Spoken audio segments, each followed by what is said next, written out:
psychologist, and Dr. Laura Fielding, who specializes in mindfulness-based therapies for stress management. She's the author of the new book, Mastering Adulthood. So kids, it used to be a carefree time, to grow up, and you're citing statistics that show for kids between 15 and 21, that's not the case anymore.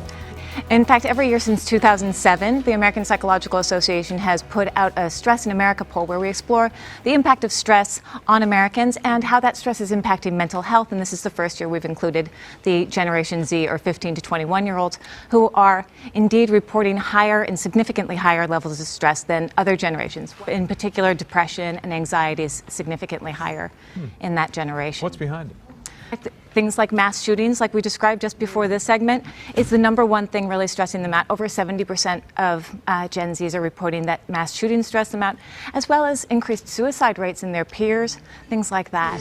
Well, our next guest is a psychologist and the author of Mastering Adulthood, and she's here to teach us how to develop the healthy emotional skills that we all need to cope with the tough job of adulting. Please welcome Dr. Laura Fielding. It's true, young adults are having a harder time than ever, but in today's day and age, there are so many terrific ways to avoid, distract, and suppress emotions that parents are really doing kids a disservice by not allowing them to learn through the difficult emotions that come from disappointment. If we feel disappointment or any difficult emotions, we're actually learning something really important, because our emotions have a really important communication function for ourselves and to people around us. Adults, we have to feel our emotions and learn how to deal with them, otherwise we end up stuck. Yes, because our emotions tell us what we care deeply about and what's important.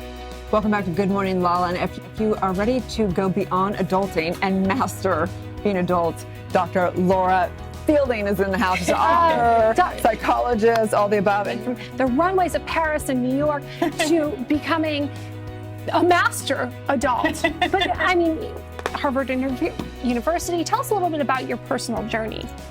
I think of all the work we do, identifying values and setting the direction of our life and trying to map out what we truly want is the hardest part. Because a lot of people don't know what their passion is. And when you're stuck in that place, that's when you need to turn inward. And many people are working from a new home office. Dr. Laura Fielding is joining us now with how to be successful at home. Good morning, and thank you for chatting with us here. So how could people, as they're organizing their day, navigate through all that so they're still productive and they're getting things done? Right. Well, because humans are naturally habitual creatures, we need to set up new habits. Since we've left the workplace, we no longer have our contextual or our environmental cues that more or less keep us on track. So when you're at home, this transition, you shouldn't expect it to just happen naturally. You're going to need a plan. You're going to need to set up your own contextual and environmental cues to keep you focused and on task.